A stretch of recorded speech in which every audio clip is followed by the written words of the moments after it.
بادشاہ اور 3 بیٹے۔ بہت زمانہ پہلے ایک عظیم اور خوشحال سلطنت تھی۔ اس سلطنت کا حکمران بادشاہ فہد تھا۔ وہ ایک دانشمند، بہادر اور انصاف پسند حکمران تھا۔ اس کی رعایا اس سے بے حد محبت کرتی تھی۔ بادشاہ کے 3 بیٹے تھے، شہزادہ کامران، شہزادہ زبیر اور شہزادہ احسان۔ بادشاہ نے کہا، میری بیٹو، اب میں بوڑھا ہو چکا ہوں۔ جلد یا بدیر تم میں سے ایک کو اس سلطنت کی ذمہ داری سنبھالنی ہوگی، لیکن میں تخت اس شخص کو دوں گا جو سب سے زیادہ لائق ثابت ہوگا۔ تینوں شہزادے خوش ہو گئے۔ ہر ایک کے دل میں بادشاہ بننے کی خواہش جاگ اٹھی۔ بادشاہ نے کہا، میں تمہیں 1 سال کا وقت دیتا ہوں۔ اس دوران تم سلطنت سے باہر جاؤ اور اپنی قابلیت ثابت کرو۔ 1 سال بعد واپس آ کر مجھے بتانا کہ تم نے کیا حاصل کیا۔ اگلے دن تینوں شہزادے اپنے اپنے سفر پر روانہ ہو گئے۔ شہزادہ کامران ایک امیر شہر پہنچا۔ وہاں اس نے تجارت شروع کی۔ چونکہ اس کے پاس کافی سرمایہ تھا، اس نے جلد ہی بہت سا مال خرید لیا اور منافع کمانا شروع کر دیا۔ چند مہینوں میں وہ بے حد دولت مند بن گیا۔ کامران خوش ہو کر سوچتا، جب والد کو میری دولت کا اندازہ ہوگا تو وہ یقیناً مجھے ہی بادشاہ بنائیں گے۔ دوسری طرف شہزادہ زبیر ایک ایسے ملک گیا جہاں بڑے بڑے عالم اور دانشور رہتے تھے۔ اس نے دن رات علم حاصل کیا۔ وہ مشکل سوالات کے جواب دینے لگا اور اپنی ذہانت کی وجہ سے مشہور ہو گیا۔ زبیر اپنے دل میں سوچتا، میرے جیسا ذہین شخص پوری دنیا میں نہیں ہوگا۔ بادشاہت کا حق صرف میرا ہے۔ ادھر شہزادہ احسان ایک غریب علاقے میں پہنچا۔ وہاں اس نے دیکھا کہ لوگ بھوک، بیماری اور غربت کا شکار ہیں۔ اس نے اپنا وقت لوگوں کی خدمت میں گزارنا شروع کر دیا۔ وہ بیماروں کی مدد کرتا، یتیم بچوں کو تعلیم دلاتا اور کسانوں کے مسائل حل کرتا۔ ایک دن ایک بوڑھی عورت نے اس سے پوچھا، بیٹا تم کون ہو؟ تم روز ہماری مدد کرتے ہو مگر بدلے میں کچھ نہیں مانگتے۔ احسان مسکرا کر بولا، میں صرف ایک مسافر ہوں اور انسانیت کی خدمت میرا فرض ہے۔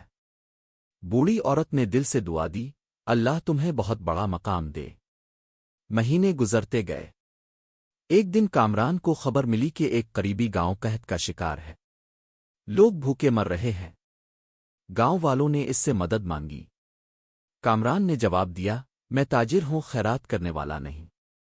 اگر اناج چاہیے تو قیمت ادا کرو۔ غریب لوگ مایوس ہو کر واپس چلے گئے۔ اسی دوران زبیر کے پاس بھی چند ضرورت مند لوگ مدد کے لیے آئے۔ انہوں نے کہا، حضور، ہمارے بچوں کے پاس کھانے کو کچھ نہیں۔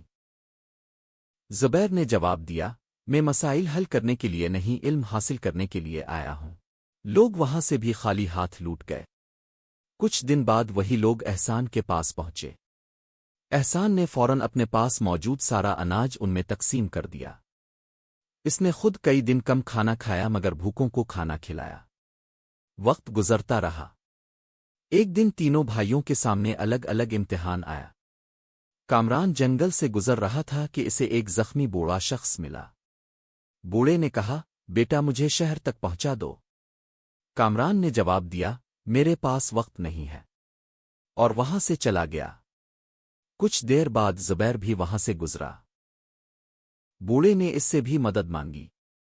زبیر نے کہا، میں اہم کاموں میں مصروف ہوں، اور وہ بھی چلا گیا۔ آخر میں احسان وہاں پہنچا۔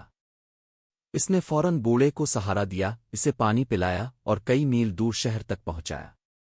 بوڑھا شخص بہت خوش ہوا۔ اس نے کہا، بیٹا تمہاری نیکی کبھی ضائع نہیں جائے گی۔ 1 سال مکمل ہونے والا تھا۔ تینوں شہزادے واپس محل پہنچ گئے۔ پورے دربار میں خوشی کی لہر دوڑ گئی۔ بادشاہ نے سب سے پہلے کامران کو بلایا۔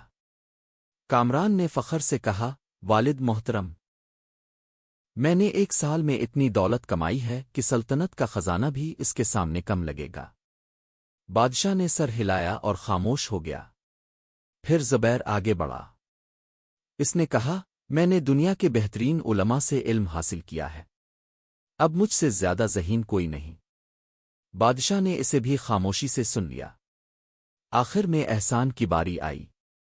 احسان نے جھک کر کہا، والد محترم، میں کوئی خزانہ نہیں لایا اور نہ ہی میرے پاس بڑی کامیابیاں ہیں، میں نے صرف لوگوں کی خدمت کی ہے۔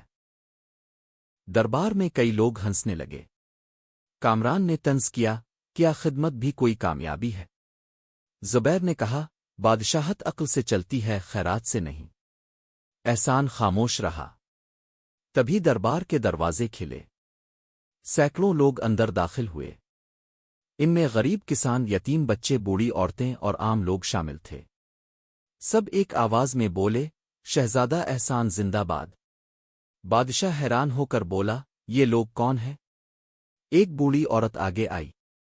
اس نے کہا، یہ وہی شہزادہ ہے جس نے ہمارے بھوکے بچوں کو کھانا دیا۔ ایک کسان بولا، اس نے ہمارے قرضے معاف کروائے۔ ایک یتیم لڑکے نے کہا، اس نے ہمیں تعلیم دلائی۔ دربار خاموش ہو گیا۔ پھر اچانک ایک اور حیران کن واقعہ ہوا۔ وہی بوڑھا شخص دربار میں داخل ہوا جس کی احسان نے مدد کی تھی۔ اس نے اپنی بھیس بدلنے والی چادر اتاری۔ سب حیران رہ گئے۔ وہ دراصل بادشاہ کا پرانا اور قابل اعتماد مشیر تھا۔ اس نے کہا، میں نے تینوں شہزادوں کا امتحان لیا تھا۔ دولت، علم اور طاقت اہم ہیں، لیکن رحم، انصاف اور خدمت ان سب سے بڑھ کر ہے۔ بادشاہ کی آنکھوں میں خوشی کے آنسو آ گئے۔